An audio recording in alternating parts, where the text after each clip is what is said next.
Olá, estamos de volta com o nosso programa Santiago Entrevista aqui pela TV Sete Lagoas. De volta também com a famosa máscara, né? Muito tempo a gente não fazia o programa de máscara, mas estou recebendo aqui o secretário de Saúde de Sete Lagoas, Dr. Flávio Pimenta. E o momento, mais uma vez, pede que a gente use máscara porque a pandemia voltou com força e a gente tem que se cuidar, né? A gente tem que se proteger. Vamos falar um pouco desse momento difícil que nós estamos vivendo, todo mundo um pouco assustado com a pandemia, e nada melhor do que o nosso secretário de Saúde para trazer as informações para a gente aqui e a gente poder, né, dar sequência na vida com um pouco mais de consciência. Doutora, é um prazer estar te recebendo de volta aqui. Sim, um chamamento nosso aqui de, vamos dizer que de certa urgência, né, porque as pessoas estão assustadas. Teve aquela medição, né, que teve, né, na semana passada com relação à vacinação e deu, parece que 65% de pessoas que foram testadas positivas, e aí isso deu um susto na população, né? E também atendendo aí, procurando ajudar também, o prefeito tem feito aí alguns pronunciamentos pedindo para a população ajudar um pouco mais para a gente conter um pouco essa disseminação que está acontecendo, né, desse momento de infecção, parece que da Ômicron, né? A gente pode, eu acho que até deixar isso claro também, qual que é a cepa que está rodando na nossa cidade. Fique à vontade, é um prazer estar te recebendo de novo. Prazer, Santiago, prazer a todos aí que estão assistindo, um grande abraço. Realmente é um momento que gera muita ansiedade, mais uma onda, né, que a gente está vivendo. É possível que realmente a gente tenha momentos mesmo de controle, de ondas, controle mais favorável, momentos diferentes, né, Santiago? A gente tem que entender que o enfrentamento, ele passa por situações diferentes.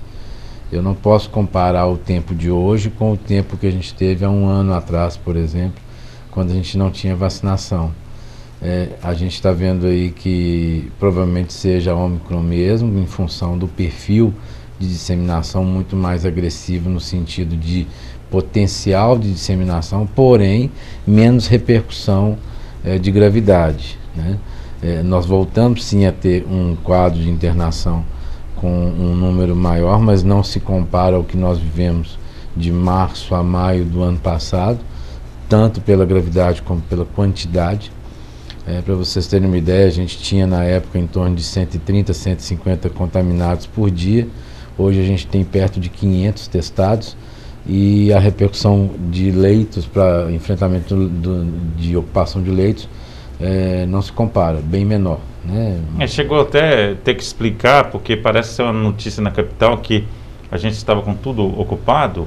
Não, houve uma notícia equivocada de um meio de comunicação de que estávamos com 100% de leitos UTI pediátrico Covid. Primeiro que nós não temos leitos de UTI pediátrico, ala de UTI pediátrico Covid. Nós temos uma ala de UTI neonatal dentro do Hospital Nossa Senhora das Graças, que atende recém-nascidos prematuros, pós-operatórios de crianças, de recém-nascidos também, que às vezes precisa de alguma cirurgia, algum procedimento, pacientes, crianças com algum problema, uma pneumonia, por um outro motivo, uma doença, uma enfermidade que gere uma gravidade e que possa necessitar de uma UTI.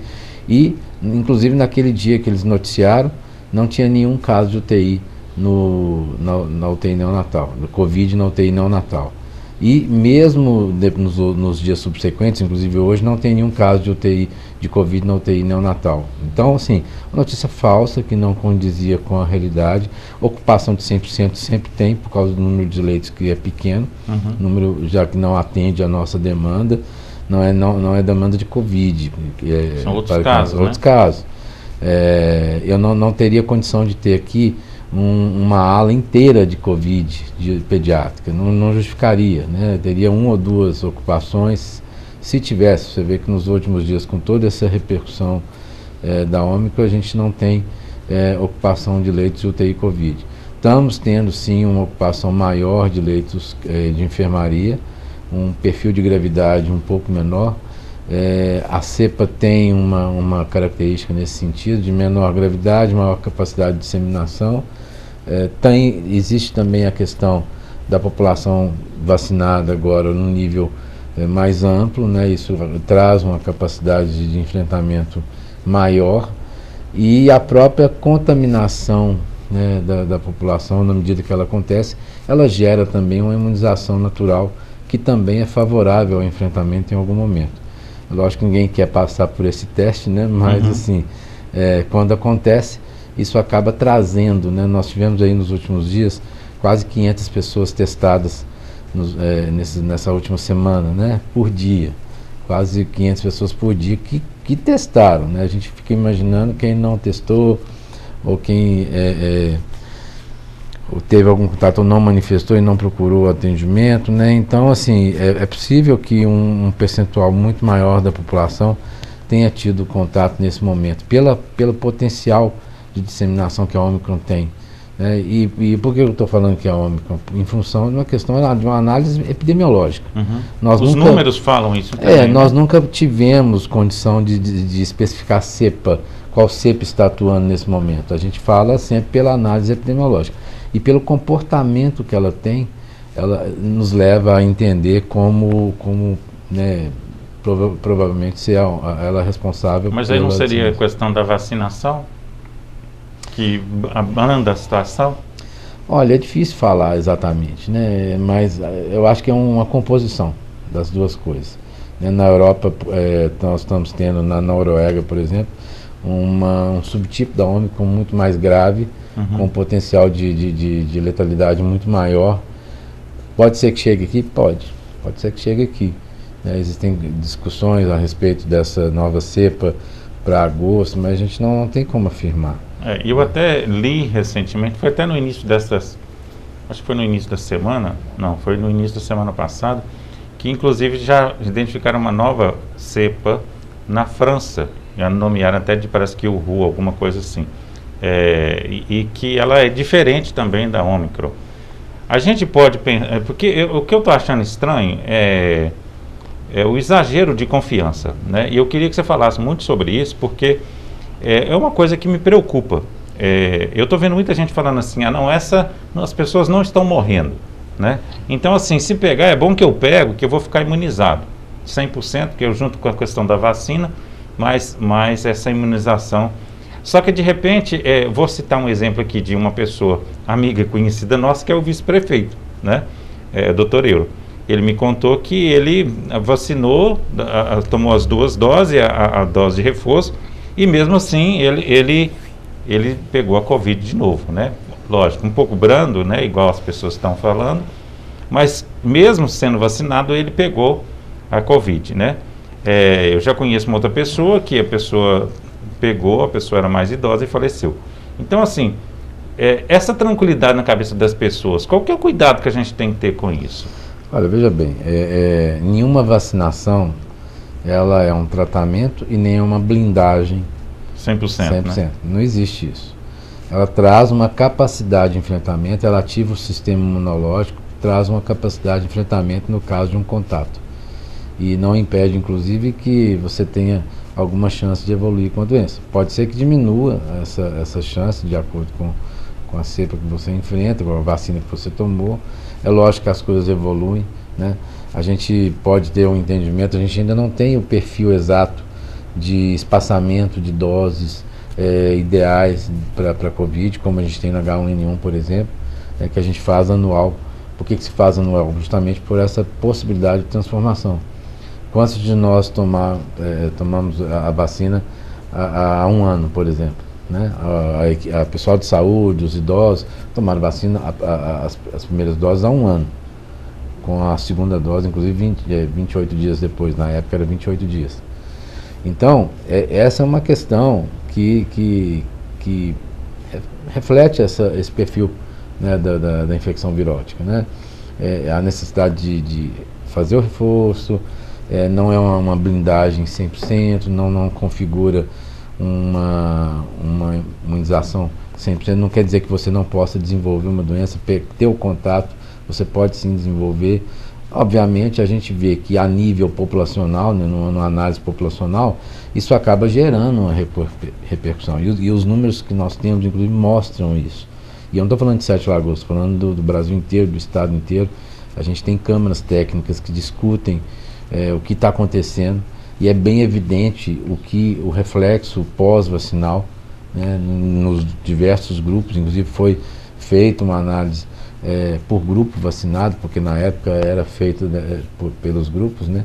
Então a gente tem essa análise e, obviamente, de tempo em tempo nós vamos ter que ter uma reanálise, ver qual que vai ser a repercussão.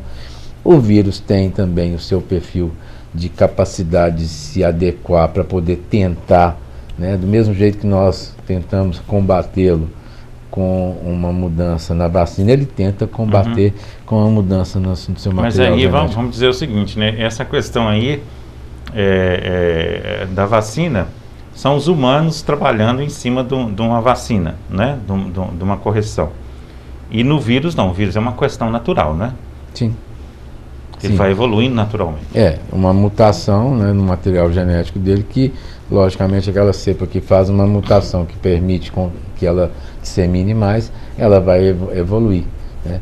Aquela que não tem a evolução, a carga genética capaz de ter o enfrentamento no sistema imunológico do hospedeiro, ela vai ter uma regressão. Mas o vírus, ele tem esse potencial, né? Um material genético muito na simples. verdade, parece que eu vi um médico explicando, eu não sei se eu fiquei bem entendido, né? Ele me diz o seguinte: se o vírus se replicasse fazendo uma cópia dele mesmo, a gente estaria protegido. Mas porém o seguinte, se der um erro, se a cópia não for perfeita, né? Se ele não reproduziu geneticamente, vamos colocar igual um ser humano, se não for geneticamente igual, ele se transformou, ele virou outra coisa. Aí sim, aí ele abre espaço para uma nova... uma mudança seria isso, mais ou menos advinda de uma mudança do material genético dele, que permite uma capacidade de enfrentamento maior, né? Um perfil de agressividade, E isso na natureza é natural, né? Sim. Porque eu falo assim, tanto a gente vê os mosquitos, né, que vão se fortalecendo, a gente vê os vírus que vão se fortalecendo. Sim. E aí há uma resistência que vai sendo criada. Sim, isso, né? Aí a gente vê nos diversos micro-organismos que a gente tem conhecimento e trabalha nesse sentido. Na verdade, então, as pessoas não precisam de ter essa expectativa, porque olha para você ver, hoje eu estava ouvindo o Álvaro dizendo no programa Tempo Esportivo que houve uma fala, parece que veio da presidência, que a ideia seria que todas as pessoas pegassem Ômicron. Seria melhor se todo mundo pegasse Ômicron, e aí a gente teria uma população 100% imunizada. Isso também, então, nesse caso aí não procede, né? Porque a gente pode pegar um Ômicron e o vírus vem lá de não sei aonde, como veio esse, e vem modificado e começa tudo na estaca zero. Eu acho que ninguém deve ter o comportamento de querer pegar simplesmente para poder desenvolver imunização. O que a gente tem é uma análise do que acontece. Essa cepa tem um potencial de 7 vezes maior de disseminação, então é possível que a gente não consiga realmente controlar, porque as atividades econômicas todas estão em pleno funcionamento, e é impossível também segurar toda uma atividade econômica 100% do tempo, né? Acho que fechamento dos serviços e das coisas, ninguém está mais cogitando, pelo menos de uma forma mais agressiva e de uma maneira mais duradoura, em função justamente do trabalho que se propôs a fazer, né? Na verdade, quando a gente tinha a proposta de lockdown, era para preparar leitos e para começar a vacinar. Então hoje nós já temos uma vacinação em pleno andamento, com um nível de evolução muito acima de 90%, que até não é muito comum para as outras vacinas, né? E também a questão dos leitos. Eu acho que nós já atingimos a capacidade máxima de leitos dentro do Brasil. É lógico que a gente tem aquela flutuação entre o que a gente monta e o que a gente trabalha. A gente teve, por exemplo, aqui em Sete Lagoas, uma montagem de leitos. No Hospital Municipal, por exemplo, nós chegamos a 30 e poucos leitos de UTI. Não é isso que a gente trabalha hoje em dia, porque não tem essa utilização. E em outras unidades também houve esse aumento, e hoje trabalho com um número menor. Exatamente por isso, porque a gente fez o papel, e não só Sete Lagoas, mas outras cidades também tiveram essa expansão de leitos dentro daquela necessidade de enfrentamento, mas hoje com um perfil diferente. Nós já readequamos e incorporamos leitos à assistência. Então, a cada momento você tem uma mudança também de enfrentamento. Não dá para o indivíduo ter um pensamento engessado de que aquele trabalho que foi feito lá atrás, quando ninguém conhecia nada, quando ninguém sabia o que ia acontecer, notícias aterrorizantes do que foi a primeira onda no mundo inteiro. Quer dizer, você tinha atitudes baseadas em às vezes, situações externas, vivências ruins ou boas de outros países, era o que norteava a gente. Hoje a gente tem uma situação local já com um certo entendimento, e a própria evolução, é lógico que cada onda traz para a gente um tipo de situação, mas o entendimento vai mudando também. A gente não tem as mesmas condutas que a gente tinha há um ano atrás. Até porque não é a mesma situação. Agora vamos falar das vacinas. Eu ouvi algumas cidades, por exemplo, vou dar o exemplo aqui do Rio de Janeiro, que se falou que mais da metade das pessoas que pegaram o Ômicron não tinham sido vacinadas. 80%. Né? Aí a minha pergunta é sobre a questão... Que internação em UTI. Isso. E aí a minha pergunta é sobre a nossa situação aqui, porque teve um momento que a gente estava fazendo um chamamento para as pessoas que não... Quer dizer, muita gente tinha até tomado a primeira dose, não foi tomar a segunda, né? Outros não foram tomar nenhuma. Como é que está essa questão da vacinação na cidade? E principalmente, por exemplo, a pessoa que tomou 2 doses, a dose de reforço, a hora que chega o tempo exato dela, tem a vacina para ela tomar? Como é que está isso? Olha, a questão é a seguinte: essa análise percentual em UTI, ela tem sido feita também em Minas Gerais, compatível com o que foi analisado aí, em torno de 80% para os pacientes internados em UTI atualmente, que tem ou nenhuma vacina ou apenas uma vacina, não fizeram a segunda dose. Quer dizer que a vacina salva muita situação. Com certeza te dá uma capacidade de enfrentamento, mesmo que não seja total. Não é impossível você ter um desfecho ruim com a vacinação, inclusive completa, mas nós fazemos a análise a nível global, né? Nós fazemos uma análise populacional. Não posso, eu ouvi um caso de um indivíduo. Sim, você pode ter algum caso de um indivíduo, mas geralmente são casos pontuais e que não dá para você extrapolar isso a nível populacional. Então a análise que a gente faz é sempre populacional. E obviamente a gente tem essa visão de que é uma questão estatística mesmo, né? Essa análise estatística mostra para a gente essa situação do que a gente encontra na UTI. E obviamente as pessoas de mais idade, com menor capacidade de enfrentamento, de maior comorbidades, né? Então isso traz também uma repercussão para o indivíduo no enfrentamento. A questão das vacinas, o que a gente teve foi um primeiro momento de muita dificuldade de fornecimento, até porque o resto do mundo estava também consumindo muito. Na medida que o resto do mundo, principalmente a Europa e os Estados Unidos, param de consumir um pouco de vacina, logicamente sobra um pouco mais para os outros países, inclusive o Brasil. E isso também permitiu, em um certo momento, que o governo negociasse uma carga razoável, né, bastante razoável com todos os laboratórios. Às vezes faltam insumos, né, às vezes a gente vê alguns laboratórios tendo uma certa dificuldade de produção, e aí pontualmente algum laboratório diminui a sua produção. Isso aconteceu muito com a AstraZeneca, no momento teve a Coronavac também, que teve uma certa dificuldade, mas a gente viu uma progressão muito significativa aí de todos os laboratórios, principalmente da Pfizer, na produção da vacina, e inclusive virou uma vacina eleita para poder fazer a dose de reforço, juntamente com a AstraZeneca, mas em função da dificuldade de fornecimento da AstraZeneca, acabou quase que ficando só a Pfizer como reforço. Agora nós vamos ter uma carga de AstraZeneca aí para compor, e vamos progredir. Mas assim, o que a gente vê é que em cada momento existe algum foco, né? Hoje nós temos aí o início da vacinação das crianças de 5 a 11 anos, então, obviamente, uma carga tem que ser destinada para elas, em função de não ter nenhum esquema vacinal iniciado, e a dose de reforço vai ser, obviamente, vai chegando, e ao mesmo tempo a gente vai trabalhar os dois grupos. E não tem mais aquela questão de grupo prioritário para a dose de reforço, vai seguir por idade mesmo. Mas aí chegou a vencer, deu tempo da pessoa, ela tem que aguardar um chamamento ou ela procura automaticamente? Não tem como a pessoa simplesmente chegar, deu o meu prazo e vou lá procurar. Nós não produzimos vacina, então nós não temos como assegurar que o prazo exato vai acontecer. O prazo determinado... Tem que ter a vacina.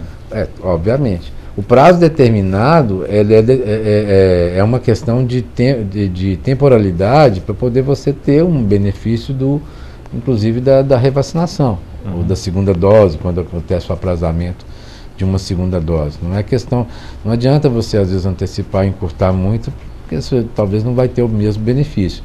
Então esse aprazamento que a gente coloca é simplesmente uma questão de estratégia para poder ir reativando o sistema imunológico. E você não perde vacina. Quando você faz uma dose de vacina, você não perde aquela dose que foi feita. Então, eu era para ter feito dia 15 e até agora não chegou a vacina, então agora perdi. Não perdeu. Né? Como se diz, quem não vacinou até hoje não perdeu a dele, né? Não perdeu. Esse lapso temporal, inclusive, há um tempo atrás era 6 meses entre a segunda dose e a terceira dose. Né? Em função da capacidade de fornecimento, antecipou para 5, antecipou para 4. Então, muitos que fizeram reforço, fizeram com 6 meses de prazo, não foi com 4. Então, na verdade, a população vai ter, na medida que for chegando, obviamente a gente não, já demonstrou que a gente não perde vacina, a gente olha que tem uma dificuldade aí, a gente faz esforço e consegue acabar com as vacinas, fazer as vacinas nas doses que a gente precisa. Há um tempo atrás nós tivemos uma dificuldade porque a gente tinha uma expectativa de que a população ia procurar para a segunda dose e não foi o que a gente identificou. Nós tivemos que fazer um chamamento aí e funcionou e nós acabamos antes do prazo de vencimento.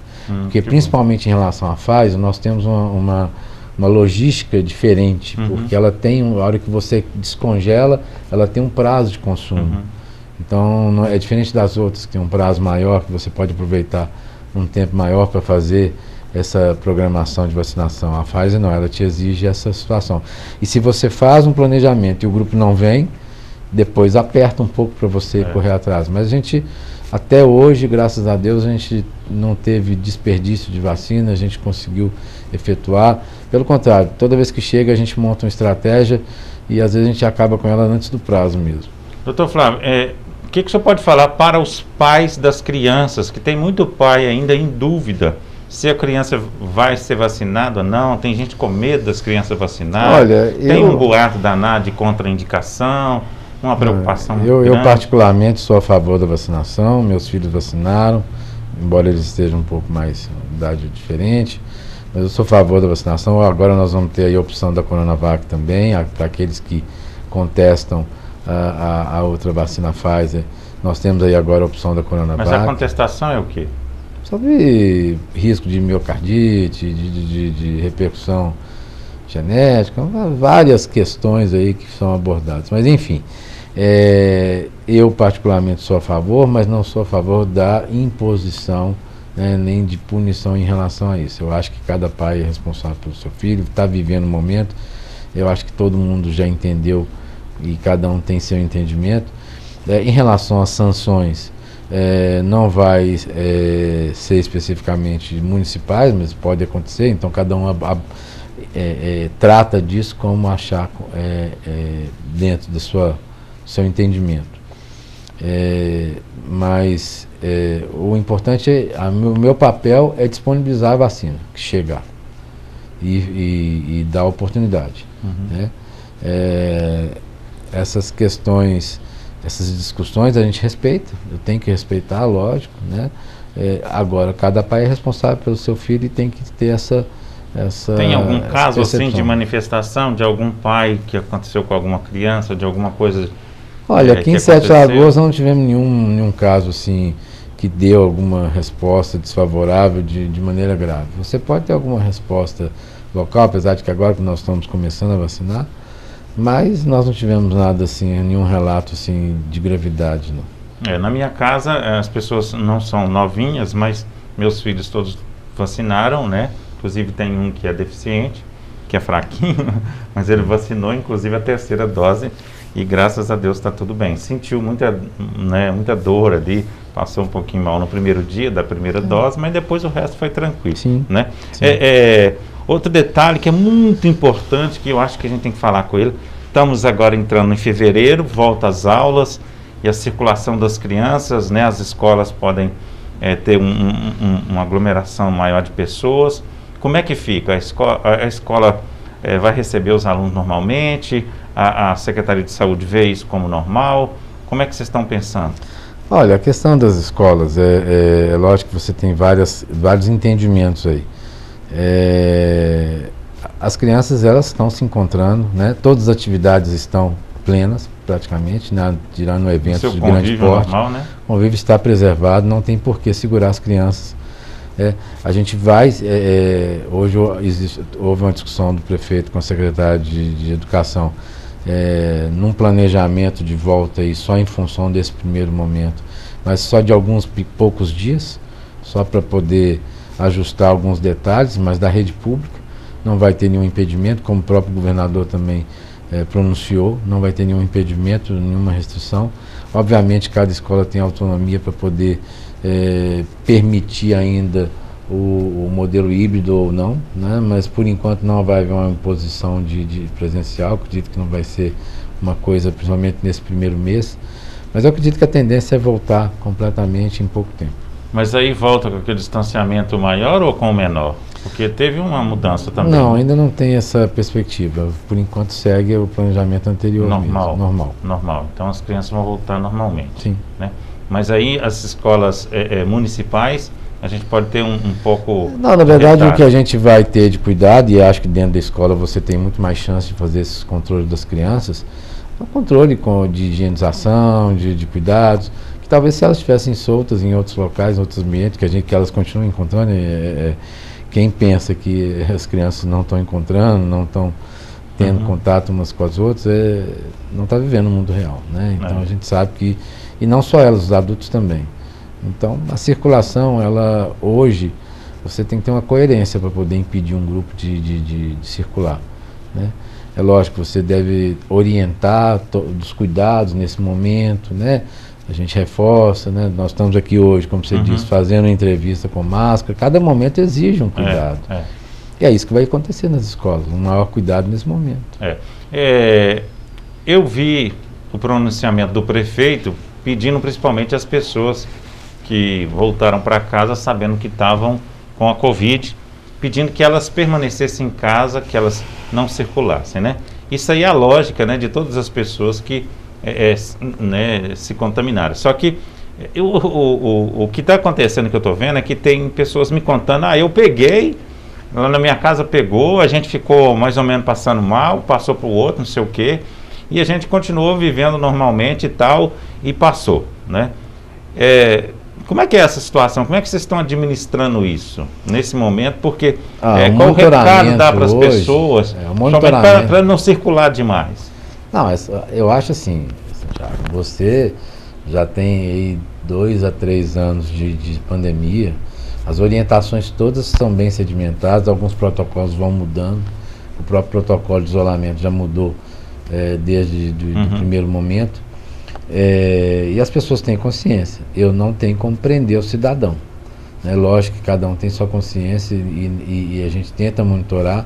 A gente não tem acesso hoje a todas as testagens, porque a testagem hoje está disseminada, né? Você vai numa farmácia e consegue fazer um teste. Então, isso aí às vezes impede que a gente tenha total controle. E não é Sete Lagoas, é qualquer prefeitura, de 100% dos pacientes testados positivos. Agora, uma pessoa que testa positivo e circula normalmente, é um responsável, né? É responsável, né? Eu acho que a gente está numa sociedade democrática, a gente recomenda, a gente não quer que a gente orienta, recomenda, pede para que tenha consciência, mas infelizmente, assim como outras atitudes também que são não são adequados, às vezes ilegais, às vezes a gente vê acontecer. Então é triste a gente ver isso, mas infelizmente a gente sabe o que acontece, né? Como que está a questão do contato Sete Lagoas com outras cidades? Porque a gente sempre absorveu muito aqui as outras cidades. Nesse exato momento, a gente continua absorvendo pessoas de outras cidades? Não, a gente tem uma obrigação, por ser cidade polo, de atender cidades, né, da nossa micro-região. São 24 municípios e Sete Lagoas tem a obrigação, apesar de que hoje nós temos já uma composição nessa assistência.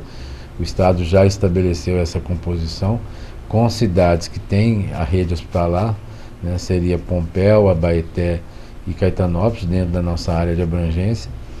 Algumas cidades têm alguma capacidade de atender pacientes. Papagaio consegue dar algum tipo de assistência, porque tem um postão lá que funciona quase como um hospital. Paraupeba também consegue alguma coisa.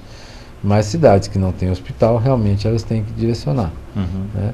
E casos graves que vêm de outras cidades também é da mesma maneira. A gente tem essa obrigatoriedade, né, de dar assistência. Quando a gente está com a rede cheia, né, completamente absorvida, aí a gente pode sim tentar direcionar o que a gente chama de regulação. A gente pode tentar regular para outra cidade de capacidade, mas, né, isso é administrado da melhor maneira possível, porque a tendência é a gente trazer para cá o pessoal da nossa região mesmo.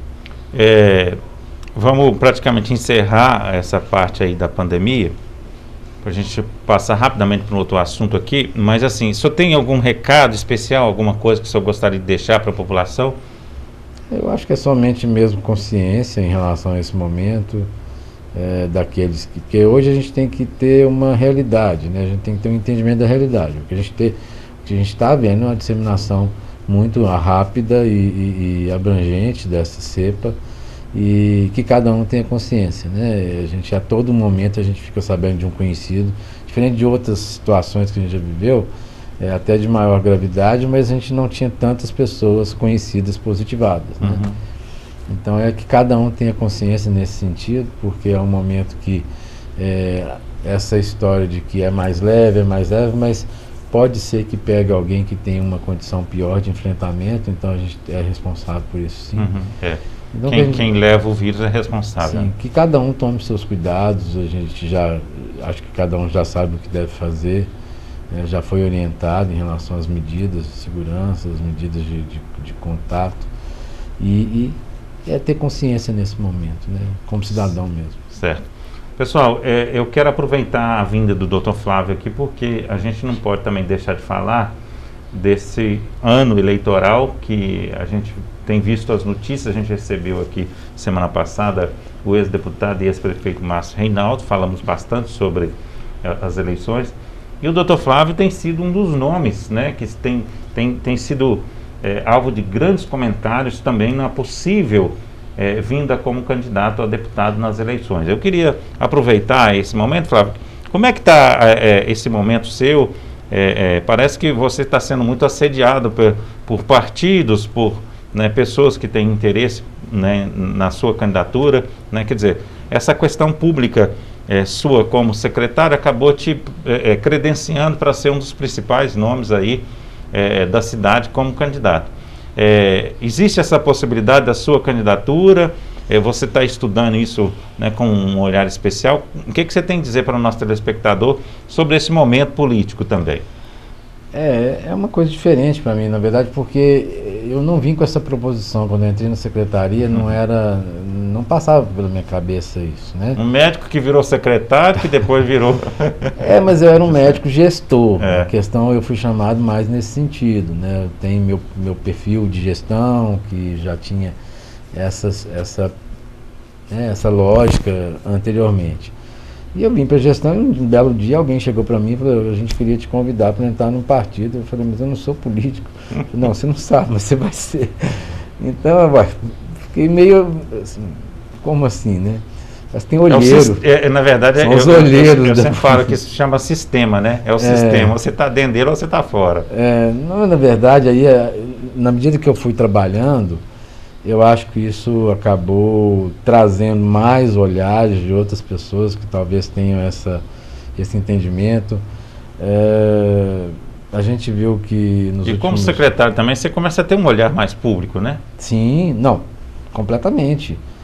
Inclusive, quando você vem para o outro lado, te traz visões que antes você não tinha. Eu sempre era um médico da assistência. Trabalhava no Hospital Municipal, no Hospital Nacional das Graças, na assistência suplementar, na Unimed, e isso na rede ambulatorial, inclusive do SUS. Isso me dava um tipo de entendimento. Hoje eu tenho uma visão das duas partes, né? E isso traz para a gente um outro tipo de conceito, né? De várias questões aí. E, querendo ou não, a instabilidade que havia na Secretaria de Saúde, eu vivi também isso, que foi uma das coisas que fez eu vir para a Secretaria, foi justamente essa insatisfação que a nossa categoria tinha em relação a essa instabilidade. Não tinha secretário de saúde que parava no cargo, né? Trocava de 2, 3 meses, a gente via essa situação acontecer. E a ideia era justamente estabilizar a secretaria, trazer uma organização e ao mesmo tempo a estabilização na gestão. E eu acho que para piorar um pouquinho esse problema que a gente encontrou lá da situação, ainda veio a Covid, né? Uhum. Então, foi nesse momento eu falei, nossa, se eu sair agora vai ser muito pior, vai causar mais instabilidade ainda. Pensei, vou segurar, deixa a Covid acabar, mas a Covid não acaba nunca, né? E eu estou ficando. Mas graças a Deus também a gente está vendo várias coisas acontecerem, progredir, a gente tem um reconhecimento de várias pessoas aí que nos falam, assim, a gente sabe da situação difícil, mas a gente tem conseguido melhorar muita coisa e corrigir muita coisa, até porque a gente faz parte da prática, então acaba dando para a gente um entendimento daquilo que é necessário. Não dá para fazer tudo de uma vez, tem muita coisa desmontada, muita coisa degradada, mas a gente vai recompondo na medida do possível, trazendo estratégias de assistência que antes, às vezes, a gente não tinha muito planejamento. Nós trouxemos, por exemplo, um projeto do Sírio-Libanês de gestão para o Hospital Municipal, que antes você via leitos, corredores cheios de maca, e hoje você não vê. Isso não é milagre, isso é gestão. A gente trouxe, e não é que nós criamos, nós fomos buscar aqueles projetos que trazem esse tipo de entendimento de gestão. Foi isso que a gente buscou. E a gente sabe disso, às vezes a gente precisa de apoio, a gente precisa de trazer experiências que são válidas. Foi o que eu busquei quando eu trouxe o projeto Lean para o Hospital Municipal. E nós somos contemplados no meio de 600 hospitais que estavam reivindicando, nós somos, acho que 5 ou 6 contemplados só no Brasil. E trouxe para nós uma possibilidade, um amadurecimento na gestão do hospital muito significativo, que a gente leva para outras unidades, inclusive.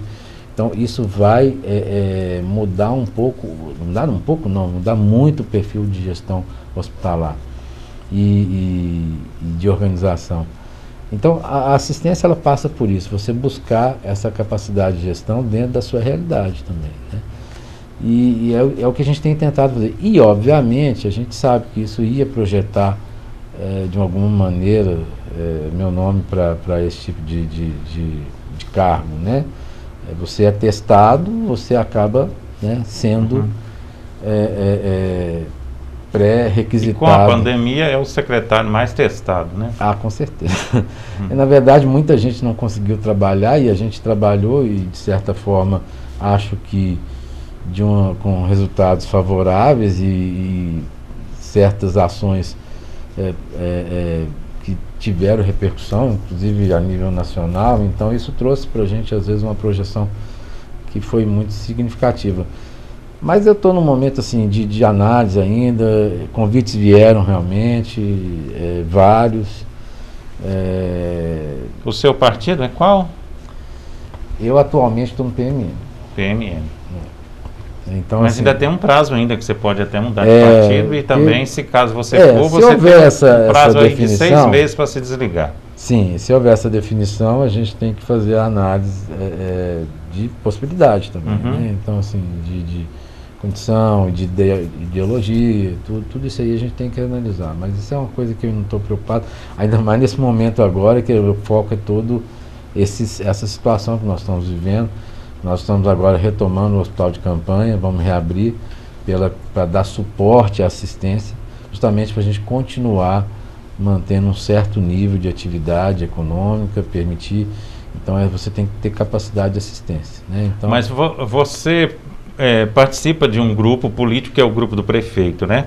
A gente sabe que vocês são bastante unidos, tem vários vereadores que estão ali na base, tem os ex-vereadores, mas só que nós temos, ao mesmo tempo, várias pessoas querendo ser candidato.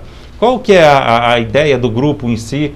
Como caminhar para que no final tudo dê certo? Porque a gente tem que olhar no final para Sete Lagoas, não para um, para outro e para outro, né? Eu sempre defendo aqui que a gente tem que escolher o melhor nome. Eu até acredito que seria ideal fazer uma pesquisa e nessa pesquisa apontar quem são aqueles que estão mais bem vistos na pesquisa pela sociedade e abraçar, né, a cidade abraçar, e que seja 2 ou 3, 2 para federal, 3 para estadual, no máximo, né? E a gente tentar eleger pelo menos um de cada, né? Eu acho que o mais importante é a gente ter aqui na cidade, a gente ter o entendimento, eu acho que muita gente já percebeu isso, o tanto que nós estamos perdendo por não ter pessoas daqui. Isso aí é evidente, né? Então, assim, ter uma consciência agora, né? Não estou falando que tem que ser o meu nome, mas assim, eu acho que está no momento de a gente voltar a ter esse tipo de pensamento, esse tipo de estratégia, porque a cidade tem perdido muito a cada ano por falta de representatividade. Né? Principalmente em Brasília, né? Que é onde vai a maioria dos recursos, né? Sim. É porque acaba interferindo, inclusive, a nível estadual, né? Então, por mais que você tenha algum contato, algum apoio, não é a mesma coisa quando é uma pessoa de dentro da cidade, né? Ou da região, pelo menos. E a gente tem visto muito isso. Nós tivemos uma votação muito expressiva de muitos candidatos aqui na última eleição. Eu acho que isso acaba interferindo na possibilidade de quem é daqui. Nós temos também ter esse tipo de entendimento. É difícil você ver candidato vem aqui, busca voto, nem pisa na cidade, busca voto, tem os votos, uma quantidade expressiva, e nunca mais volta, nunca mais você tem notícia da pessoa. Eu tenho feito uma análise muito profunda sobre as eleições de Sete Lagoas e eu percebi uma coisa que depois eu até te convido a pensar sobre isso. É que nas candidaturas para prefeito, Sete Lagoas sempre tem uma grande união, né? Você lembra da união que foi feita na época que Márcio Reinaldo veio para prefeito, depois Duílio também nessa última eleição conseguiu fazer uma união de partidos, de pessoas muito forte, né? Só que para deputado estadual e federal nós não estamos conseguindo esta união. A gente está desunido. E eu acho que esse é um ponto que o Sete Lagoas tem que olhar, né? Sim. Eu acho que aí é que está o diferencial. Quando a gente tem os nossos deputados, se a gente tivesse um em Brasília e 2 estaduais, como a gente já teve, né? A gente teve aí, por exemplo, na época a gente tinha o Márcio Reinaldo, o Duílio e o Ronaldo João, eles foram juntos, né? Então a gente tem essa capacidade, porque a cidade até desenvolveu mais, tem mais eleitores. E aí, assim, eu acho que é um ponto de reflexão, né, para toda a classe política fazer, por que nós não estamos nos unindo e estamos abrindo a guarda, principalmente para pessoas de fora, virem buscar os votos aqui, né, e a gente depois ficar dependente dessas pessoas nessas eleições, né, de deputado, principalmente federal e estadual. Eu acho muito, eu acho que isso é uma questão de amadurecimento, né, de trabalho político dentro da cidade. O processo também, né? Envolve a sociedade de uma maneira geral, articulação mesmo de vários segmentos. A gente vê que eu já tive em algumas rodas conversando e a gente ouve essa demanda mesmo, mas às vezes falta um pouco de articulação. E nessa hora que você vê a importância que às vezes você ter um grupo que realmente trabalhe isso. E mesmo que ele não tenha uma coesão de ideias 100%, mas que pelo menos tenha um entendimento daquilo que seria um trabalho que traria uma força para a cidade. Ao mesmo tempo do enfraquecimento que a cidade tem por não ter essa coesão, né? E muitas vezes a pessoa prefere votar em uma pessoa de fora a trazer o voto para alguém daqui. Mas eu acho que aí quando acontece isso é resultado, né? É resultado daquele processo que chegou até naquele momento e fala assim, opa, nós não tivemos um trabalho político que foi feito, nós não tivemos uma união, nós não tivemos uma representatividade para chegar nisso. Aí o eleitor se sente até às vezes revoltado e fala assim, nada, eu vou votar. Não tivemos nomes que justifiquem uma adesão, enfim. É igual um outro detalhe que eu observo também, que eu tenho visto muito as pessoas comentando, é sobre a possibilidade de pessoas que querem se candidatar agora como deputado estadual ou federal, simplesmente para se posicionarem para uma possível candidatura a prefeito ou a vereador na outra eleição. Sabe, isso aí eu acho que é um desserviço que eles fazem à sociedade, né? A cidade. Poxa, espera passar esse processo agora e trabalha durante 2 anos, né? Trabalha seu nome, trabalha na sociedade, com as pessoas, durante 2 anos, para você ser um candidato, mas não atrapalhe a eleição, que poderia nos trazer muitos recursos, né? Porque se você elege os deputados aqui, você tem muitos recursos. Mas nem só recurso financeiro. Você tem uma representatividade política, você tem uma força política. Sim, né? Possibilidade. Eu acho que são diálogos que a gente precisa enfrentar eles muito rápido. Você acaba tendo a possibilidade de trazer projetos para a cidade, trazer parcerias, trazer projetos que podem desenvolver várias áreas, né, de atuação. Então, quando a gente perde a cidade inteira. Perde todo mundo, né? Doutor Flávio, eu quero te agradecer, eu sei que você está com uma agenda lotadíssima aí, né? Dizer que é muito importante a sua vinda aqui, todas as vezes que você veio na intenção de explicar para a gente, né? E a gente tem esse compromisso aqui muito forte com a sociedade, e às vezes muitas pessoas ligando, perguntando, a informação tem que correr, né, de forma precisa, né? Não essas que a gente tem visto aí. Sim. As pessoas inventam alguma coisa do nada. E aí tem também aquela antiga rede peão que existia, ela agora na internet, ela solta uma notícia ruim muito e errada, né? Muito difícil você corrigir. Mas a gente está tentando trazer toda a informação. Te agradeço a oportunidade.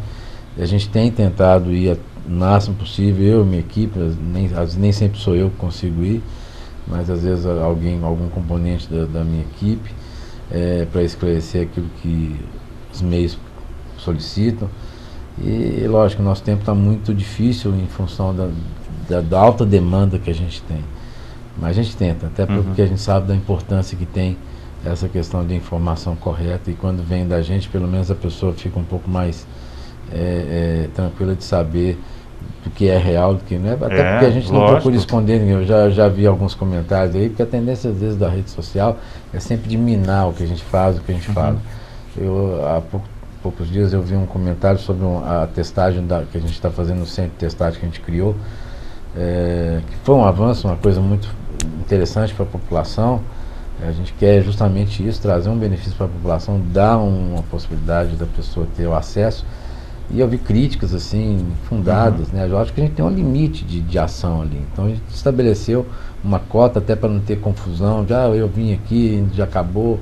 Então a gente estabeleceu horário e cota de exames, mas tem sido muito favorável em termos de assistência, e ao mesmo tempo a gente viu um número muito intenso, grande de positivações. E eu vi contestações, porque eu fui lá e não é bem isso, está tudo errado, esses números não são confiáveis. Não, a gente não tem nenhuma intenção de manipular nenhum dado, até porque a gente lança isso nos sistemas, então não tem nem como fazer isso. A gente lança todos os dados no sistema, é oficial. Então não tem como a gente divulgar dados que não são condizentes. E não é essa a intenção também, a gente quer trazer para a população a realidade, até para a população ter consciência do que está enfrentando. Né? A hora que estiver tranquilo, vai estar tranquilo, a gente vai dar os dados de tranquilidade, como a gente já fez. Quando estiver ruim, nós temos a obrigação de trazer esses dados também. A gente precisa trazer justamente isso, a visão da realidade, visão de estratégia de assistência, para a população ter segurança. E é o que a gente tem tentado fazer.